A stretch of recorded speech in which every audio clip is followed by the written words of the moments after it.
Hi, welcome back to Sudha Satish Kannada YouTube channel. ನಾನು ಈಗ ತಾನೇ ರೀಸೆಂಟಾಗಿ ಬಾಣ್ತನ ಮಾಡಿಸ್ಕೊಂಡಿದ್ದೀನಿ. ಅಂದರೆ ನನ್ನ ಮಗು ಒಂದು ವರ್ಷದ ಮೇಲೆ 3 ತಿಂಗಳು. ಆ ಬಾಣ್ತನ ಆರೈಕೆ ಹೇಗಿತ್ತು ಏನು ಅಂತ ಅಂದ್ಬಿಟ್ಟು ನಿಮ್ಮ ಜೊತೆ ಶೇರ್ ಮಾಡ್ಕೊಳ್ಳೋಣ ಅಂತ ಇಷ್ಟಪಡ್ತೀನಿ. ಬಟ್ ಅದು ನಾನು ಹೇಳಲ್ಲ ಯಾವ ಥರ ಇತ್ತು ಅಂತ, ನಮ್ಮಮ್ಮ ಹೇಳ್ತಾರೆ. ಸೊ ನಮ್ಮಮ್ಮನ ಮಾತಾಡ್ಸೋಣ. ನಮ್ಮಮ್ಮ ಫಸ್ಟ್ ಟೈಮ್ ಈ ಥರ ಎಲ್ಲ ಎಕ್ಸ್ಪ್ಲೇನ್ ಮಾಡ್ತಿರೋದು ಮತ್ತು ಯೂಟ್ಯೂಬ್ ಚಾನಲ್ಗೆ ಹೇಳ್ತಾ ಇರೋದು. ಸೊ ಏನಾದರೂ ತಪ್ಪಿದರೆ ಏನಾದರೂ ಇದಿದ್ದರೆ ಕ್ಷಮಿಸಿ ಅಂತ ಕೇಳ್ಕೊತೀವಿ ಫಸ್ಟೇ. ಸೊ ಬನ್ನಿ, ನಮ್ಮ ಅಮ್ಮನ ಹೆಸರು ಸುಂದ್ರಮ್ಮ.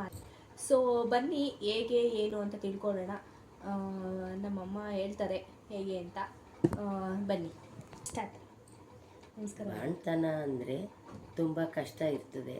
ಬೆಳಗಿನ ಜಾವ ಮಕ್ಕಳಿಗೆ ಒಂದು 6 ಗಂಟೆಗಾರು ಎದ್ದು ಮಕ್ಕಳಿಗೆ ಎಣ್ಣೆ ಕಾಯಿಸಿ ಚೆನ್ನಾಗಿ ಎಣ್ಣೆ ಒತ್ತಿ ಕಾಲ ಮೇಲೆ ಹಾಕ್ಕೊಂಡು ಮಕ್ಕಳಿಗೆ ಎಣ್ಣೆ ಒತ್ತಿ ಚೆನ್ನಾಗಿ ಕೈ ಕಾಲಿಗೆ ತಲೆಗೆಲ್ಲ ಎಣ್ಣೆ ಮಸಾಜ್ ಮಾಡಾದಮೇಲೆ 1 ಅವರ್ ಆದರೂ 1 ಗಂಟೆ ಟೈಮ್ ಆದರೂ ಮಕ್ಕಳು ಒಂದು ರಬ್ಬಲ್ ಹಾಕಿ ಕೆಳಗಡೆ ಹಾಕಿ ಉಳ್ಳಾಕಬೇಕು. ಚೆನ್ನಾಗೆ ಎಣ್ಣೆ ಮೈ ಕುಡಿಬೇಕು. ಆವಾಗ ಮೈ ಸ್ಟ್ರಾಂಗ್ ಆಗಿ ಮಕ್ಕಳಿಗೆ ಬರುತ್ತೆ. ಬೇಗ ಮಕ್ಕಳು ಚೆನ್ನಾಗಿ ದಪ್ಪಕ್ಕೆ ಗುಂಡಕ್ಕೆ ಮಕ್ಕಳು ಆಯ್ತವೆ, ಬೆಳಿತವೆ ಮಕ್ಕಳು. ಎಣ್ಣೆ ಅಂದರೆ ಯಾವ ಥರ ಎಣ್ಣೆ ಹಾಕಬೇಕು ಅಮ್ಮ? ಹರಳೆಣ್ಣೆ ಹಾಕ್ಬೋದು. ಇಲ್ಲ ಅಂದರೆ ಹರಳೆಣ್ಣೆ ಈಗ ಹಾಕ್ಬೋದು, ಹಳ್ಳಿ ಕಡೆ ಹರಳೆಣ್ಣೆ ಹಾಕ್ತಾರೆ. ಇಲ್ಲಾಂದರೆ ಕೊಬ್ಬರಿ ಎಣ್ಣೆ ಏನಾದ್ರು ಮಸಾಜ್ ಮಾಡಿ ಕೊಬ್ಬರಿ ಎಣ್ಣೆನೂ ಕಾಯಿಸಿ ಕೊಬ್ಬರಿ ಎಣ್ಣೆನೂ ಮಾಡ್ಬೋದು, ಕೈ ಎಣ್ಣೆನಾರು ಮಾಡ್ಬೋದು. ಯಾವುದಾದ್ರೂ ಚೆನ್ನಾಗಿ ಮಕ್ಕಳಿಗೆ ಉಗುರು ಬೆಚ್ಚಗಿರೋ ನೀರು, ಜಾಸ್ತಿ ಬಿಸಿನೀರು ಹಾಕ್ಬಾರ್ದು ಅಂತ ಡಾಕ್ಟ್ರು ಅಂತಾರೆ. ನಾವು ಹಂಗೆ ಮಾಡೋದು.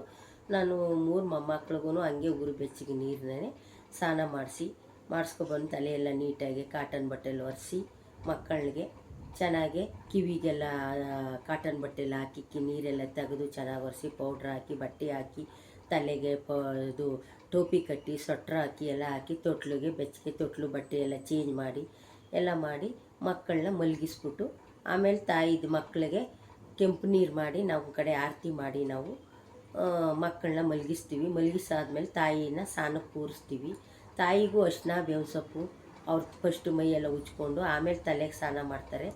ಮಾಡಿಸಿ ಚೆನ್ನಾಗಿ ಬಿಸಿನೀರು ಅರಿಶಿನ ಬೇವಿನ ಸೊಪ್ಪು ತಿಕ್ಕಿ ನಾವೇ ಬಾಣ್ತಿಗೆ ಮಾತ್ರ ಬಿಸಿ ನೀರನ್ನು ಹಾಕಿ ಸ್ನಾನ ಮಾಡಿ. ಅರಿಶಿನ ಬೇವಿನ ಸೊಪ್ಪು ಏನಕ್ಕೆ ಹಾಕೋದು ಅಮ್ಮ? ಅರಿಶಿನ ಬೇವಿನ ಸೊಪ್ಪು ಏನಕ್ಕೆ ಹಾಕ್ತೀವಿ ಅಂದರೆ ಚೆನ್ನಾಗಿ ಬಾಣ್ತಿ ಮೈ ಚೆಪ್ಪಿಂಡ ಆಗಲಿ ಸಣ್ಣ ಆಗಲಿ ಮೈ ಗಟ್ಟಿ ಬರ್ತದೆ ಬಾಣ್ತಿ ಮೈ ಅಂತ ನಾವು ಅರಿಶಿನ ಬೇವಿನ ಸೊಪ್ಪು ಹತ್ತೀವಿ ಬಾಣ್ತಿರ್ಗೆ. ಬಾಣ್ತಿ ಆಗಿನ ಕಾಲದಲ್ಲಿ ನಮ್ಮ ಕಾಲದಲ್ಲೆಲ್ಲ ನಾವು ತಲೆ ಕಾಯಿಸ್ತಿತ್ತು ನಮ್ಮ ಅವ್ವ ನಮಗೆ. ನಾವು ಈಗಿನ ಕಾಲದಲ್ಲಿ ಯಾರು ತಲೆ ಆಗ್ತದೆ, ಶೀತ ಆಯ್ತದೆ, ಆಮೇಲೆ ಇದು ಉಪ್ಸ ಬರ್ತದೆ ಅಂತೆಲ್ಲ ಈಗ ಯಾರು ತಲೆ ಮಕ್ಕಳಿಗೂ ಕಾಯಿಸಲ್ಲ, ತಾಯಿದಿರಿಗೂ ಕಾಯಿಸಲ್ಲ. ಆಗ ಚೆನ್ನಾಗಿ ಬಾಣ್ತಿಗೂ ಸ್ನಾನ ಮಾಡಿಸಿ ಮಲಗಿಸ್ತೀವಿ. ಮಲಗಿಸಾದ್ಮೇಲೆ ಅವ್ರಿಗೆ ಗೋಧಿದು ಸಜ್ಜಿಗೆನೋ ಇಲ್ಲ ರವೆ ಗಂಜಿನೋ ಕೊಡ್ತೀವಿ. ನಾವು ಒಂದು ಮೈ ನಾಷ್ಟಕ್ಕೆ ಕೊಡ್ತೀವಿ. ಮಧ್ಯಾಹ್ನ ಬಿಸಿ ಅನ್ನ ಸಾಂಬಾರು ಮೆಣಸನ್ನು ಪುಡಿ ಮಾಡಿ ಅನ್ನ ಕೊಡ್ತೀವಿ ಮಧ್ಯಾಹ್ನ. ತಿರ್ಗಿ ಸಾಯಂಕಾಲ ಏನಾದ್ರೂ ಮೆಣಸಿನ ಸಾರೋ ಯಾವ್ದಾರು ಮಾಡಿ ಊಟಕ್ಕೆ ಕೊಡ್ತೀವಿ. ಈ ಥರ ಹಳ್ಳಿ ಕಡೆ ಬಾಣ್ತಿರ್ಗೆ ಬಿಸಿ ನೀರು ಬಿಸಿ ಊಟ ಕಾಫಿ ಕೊಟ್ಟರೆ ಜಾಸ್ತಿ ಮಗುಗೆ ಹಾಲು ಚೆನ್ನಾಗಿ ಬರ್ತವೆ. ಸಬ್ಸಿಗೆ ಸೊಪ್ಪು ಮಸೊಪ್ಪು ತರಕಾರಿಗಳು ಆದರೆ ಕಾಯಿ ಅದೆಲ್ಲ ಸ್ವಲ್ಪ ಕಂಟ್ರೋಲ್ ಮಾಡಿ ತರಕಾರಿ ಎಲ್ಲ ಕೊಡ್ಬೋದು. ಶೀತದ ತರಕಾರಿ ಅಲ್ಲದೆ ಮಾಮೂಲಿ ಬೀನ್ಸು ಕ್ಯಾರೆಟು ಈ ಥರದವೆಲ್ಲ ಹಾಕಿ ತರಕಾರಿ ಕೊಟ್ಟರೆ ಚೆನ್ನಾಗಿ ಹಾಲು ಬರ್ತವೆ. ಮಗುನೂ ಚೆನ್ನಾಗಿ ಬೆಳವಣಿಗೆ ಆಗಿ ಗುಂಡಕ್ಕೆ ಚೆನ್ನಾಗಿರ್ತಾರೆ. ನಮ್ಮ 3 ಮೊಮ್ಮಕ್ಕಳು ಗುಂಡಕ್ಕೆ ಅವರು ಬೆಳೆದ್ರು, ಚೆನ್ನಾಗಿದ್ದರು 3 ಮೊಮ್ಮಕ್ಕಳು. ನಾವು ಆ ಥರನೇ ಊಟ ಕೊಟ್ಟು ಮೊಮ್ಮಕ್ಕಳು ಆಮೇಲೆ ಹೊಟ್ಟೆ ಸ್ನಾನ ಮಾಡಿಸಾದ್ಮೇಲೆ ಬಂದು ಹೊಟ್ಟೆ ಕಟ್ತೀವಿ. ಅವಳು ಹೊಟ್ಟೆ ಕಟ್ಟಿ 55 kg ಇದ್ಲು ಬಾಣ್ತಿಲಿ.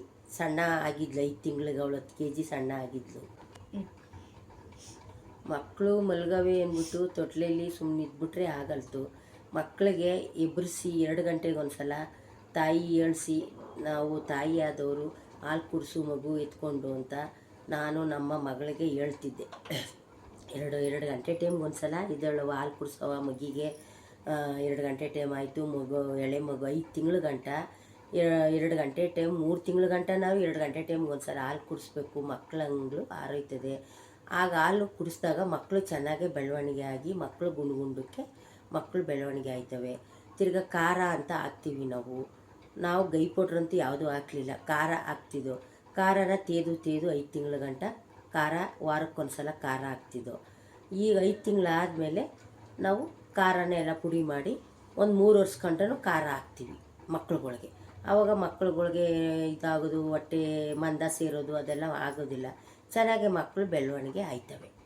ಜೈಕಾಯಿ, ಬಜೆ, ಕಾಳುಮೆಣಸು ಪ್ರತಿಯೊಂದು ಅದು ಖಾರದ ಸಾಮಾನು ಅಂದರೆ ಆ ಸಾಮಾನು ಇರುತ್ತೆ. ಗೈ ಪೌಡ್ರಲ್ಲಿ ಏನಿರುತ್ತೆ ಅದು ಈ ಖಾರದಲ್ಲಿ ಎಲ್ಲ ಇರುತ್ತೆ. ಮಕ್ಕಳಿಗೆ ಹೊಟ್ಟೆ ನೋವು ಕಡಿಮೆ ಆಯ್ತದೆ, ಎಲ್ಲ ಆಯ್ತದೆ. ಅದು ವಾರಕ್ಕೊಂದ್ಸಲ ನಾವು ತಲೆಗೆ ಸ್ನಾನ ಮಾಡೋ ದಿವಸ ಮಕ್ಕಳಿಗೆ ಖಾರ ತೇದು ಸಾಯಂಕಾಲ ಟೈಮು ನಾವು ಖಾರನ ಉಯ್ತೀವಿ ಮಕ್ಕಳಿಗೆ. ಅದು ಕಫ ಗಿಫ ಇದ್ದರೂ ಬಂದ್ಬಿಡುತ್ತೆ. ಮಕ್ಕಳಿಗೂ ಹೊಟ್ಟೆ ನೋವು ಚೆನ್ನಾಗಿ ಆರೋಗ್ಯ ಆಗುತ್ತೆ. ಬೇಕು ಅಂತ ಅಂದರೆ ನಮ್ಗೆ ಗೊತ್ತಿಲ್ಲ ತೋರಿಸಿ ಅಂದರೆ ನಾವು ಮುಂದಿನ ಭಾಗದಲ್ಲಿ ತೋರಿಸ್ತೀವಿ. ಐಟಮ್ ಸಾಮಾನೆಲ್ಲ ತಗೊಬಂದು ಬೇಕಾದ್ರೆ ತೋರಿಸ್ತೀವಿ. ನೀವು ನೋಡಿ ಹತ್ರಂತೆ ನೀವು ಖಾರ ಮಾಡ್ಕೋಬೋದು, ಮಕ್ಳಿಗೂ ಹಾಕೋಬೋದು.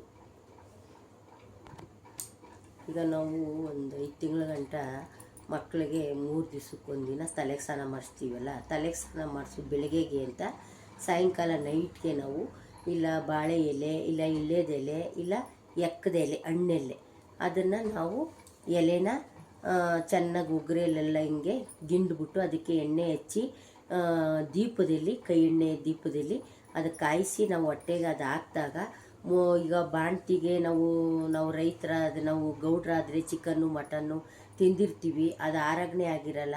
ಅದಕ್ಕೇನಾಗುತ್ತೆ, ಇದು ಎಲೆ ಹಚ್ಚಿದಾಗ ಮಗುಗೆ ಆರೋಗ್ಯನಾಗುತ್ತೆ.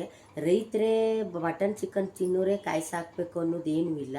ಎಲ್ಲ ಮಕ್ಳಿಗೂ ಎಲ್ಲರೂ ಕಾಯಿಸಾಕ್ಬೋದು. ಆದರೆ ಮಕ್ಕಳಿಗೆ ಹೊಟ್ಟೆಲಿ ಏನಾರ ಮಂದಾಗಿಂದ ಇದ್ರೂ ಹೊಟ್ಟೆ ಎಲ್ಲ ಮಿದುವಾಗುತ್ತೆ, ಗಟ್ಟಿ ಇದ್ದರೆ ಹೊಟ್ಟೆ ಆ ಥರ ಎಲ್ಲ ಚೆನ್ನಾಗಿ ಮಕ್ಕಳು ನೈಟು ನಿದ್ದೆ ಮಾಡ್ತಾರೆ. ಬೆಳಗ್ಗೆ ಎದ್ದು ತಲೆಗೆ ಸ್ನಾನ ಮಾಡಿಸಿದ್ರೆ ಮಕ್ಕಳಿಗೆ ಚೆನ್ನಾಗಿ ನಿದ್ದೆ ಮಾಡ್ತಾರೆ. ಆ ಥರ ನಾವು ಮಾಡ್ತೀವಿ. ನೀವು ಮಾಡಿ, ನಿಮ್ಮ ಮಕ್ಕಳಿಗೆ ತೋರಿಸ್ಕೊಡ್ತೀವಿ ಬೇಕಾದರೆ.